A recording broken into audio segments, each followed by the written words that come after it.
Assalamualaikum warahmatullahi wabarakatuh. A'udzubillahi minasyaitonir rajim. Bismillahirrahmanirrahim. Wa bihi nasta'in wa ala amri dunya wa din. Wassalatu wassalamu ala asyrofil anbiya'i wal mursalin sayyidina wa maulana Muhammadin wa ala alihi washabihi ajmain. Amma ba'du.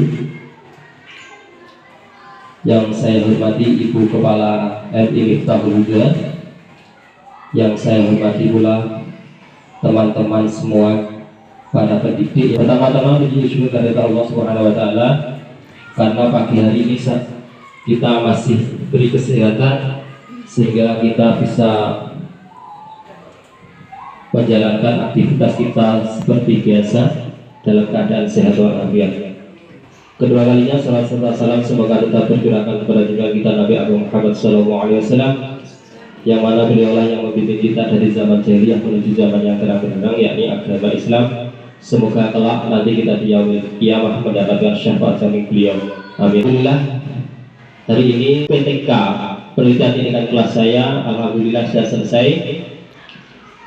Hari ini insya Allah saya akan mempresentasikan hasil penelitian tindakan kelas saya, yang mana PTK ini saya mulai dari tanggal 20 September sampai tanggal 10 Oktober. Mengambil judul gak begitu kelihatan, penerapan model pembelajaran problem based learning pada mata pelajaran fikih untuk meningkatkan keaktifan belajar peserta didik di kelas 5. Jadi saya ini mengambil judul menerapkan model pembelajaran PBL, problem based learning, untuk meningkatkan keaktifan peserta didik. Kenapa saya ambil judul ini? Karena saya ini, terutama saya melihat diri saya sendiri, ternyata anak-anak ini kurang aktif. Kalau model-modelnya seperti yang saya lakukan terutama itu biasanya hanya ceramah. Tetapi untuk ternyata anak-anak bosan kok setiap hari ceramah. Maka saya coba mengambil PBL. Sebenarnya model pembelajaran itu banyak sekali. Ya, ada jigsaw, PBL, PJBL, ada back and match dan sebagainya. Itu ya, jadi saya mencoba menerapkan model PBL. Jadi anak-anak saya kasih permasalahan. Ini saya mengambil waktu ini pelajarannya, materinya infak. Jadi infak, anak-anak saya kasih suatu permasalahan karena ini PBL, memecahkan suatu masalah.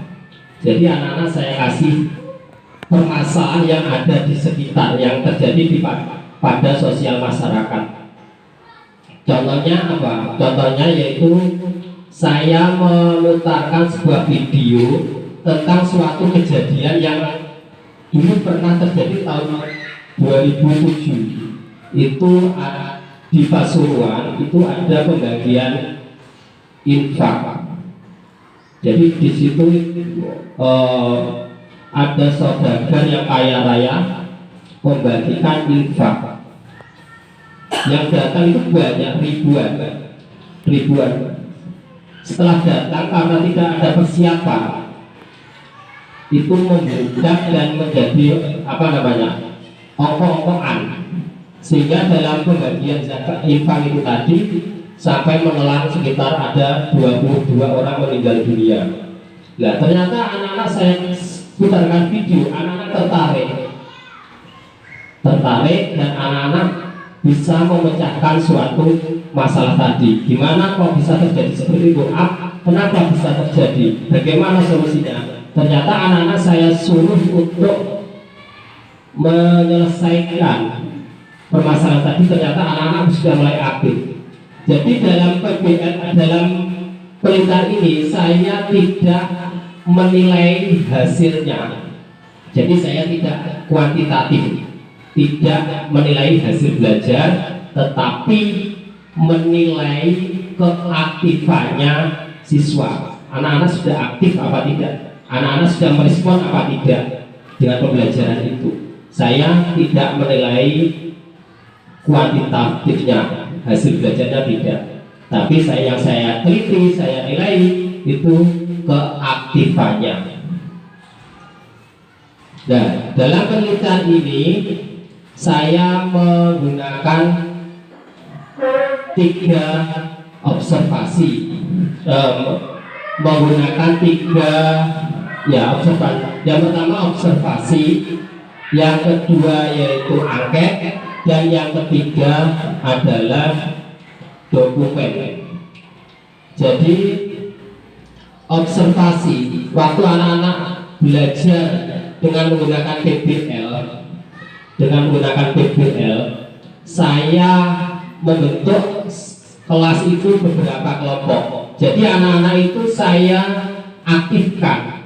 Jadi mulai salam itu yang memimpin anak-anak sendiri.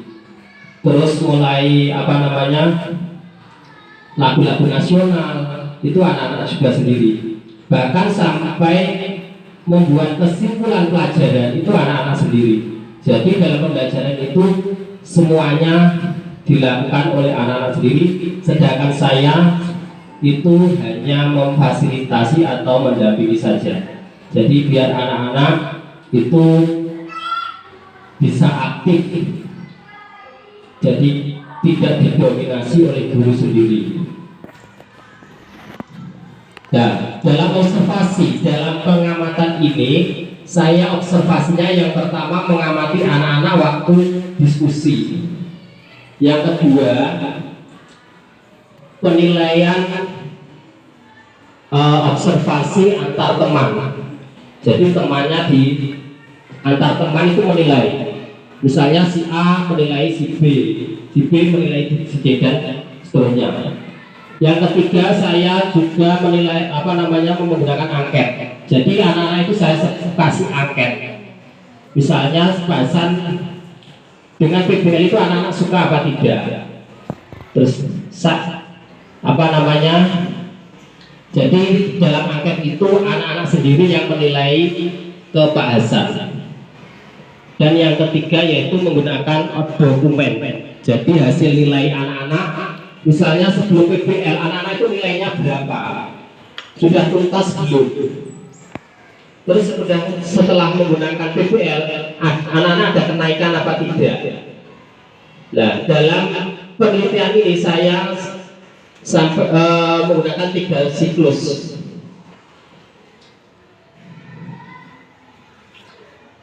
Ya, pertama saya siklus 1.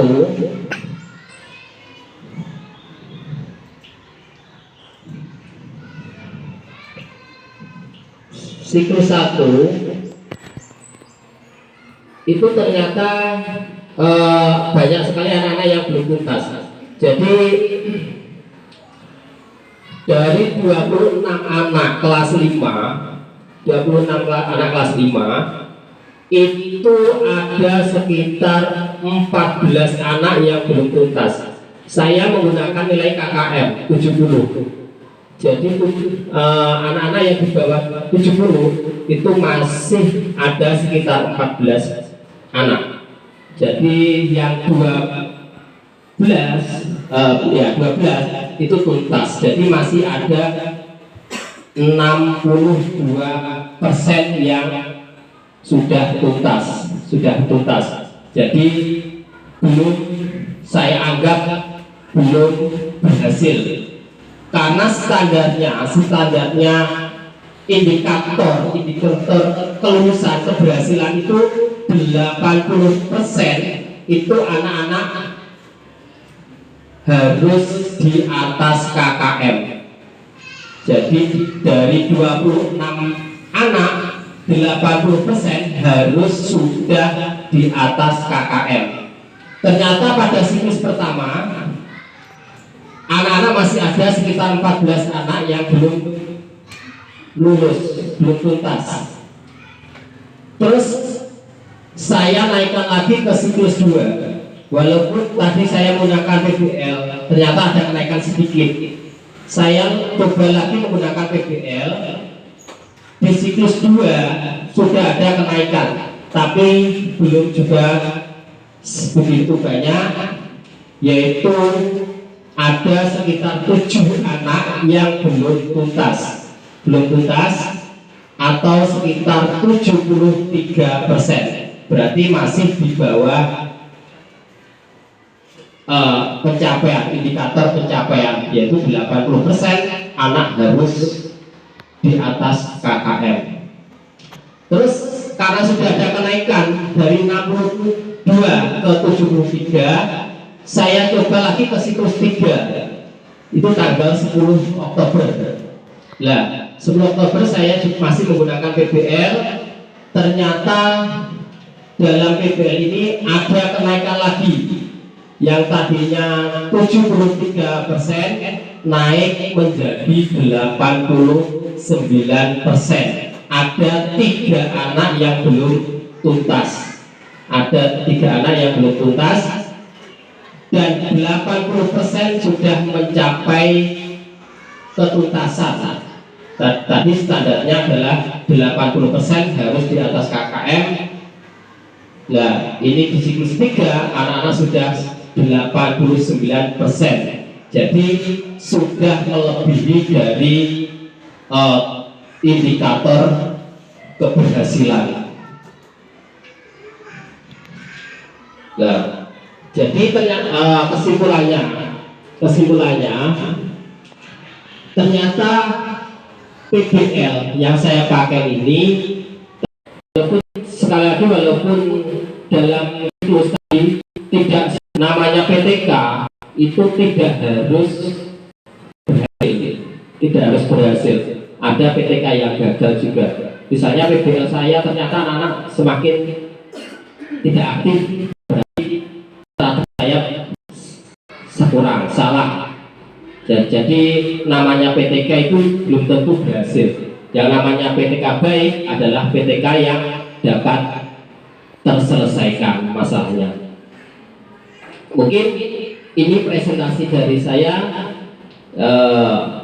Semoga hasil dari PTK saya ini bermanfaat bagi saya sendiri khususnya.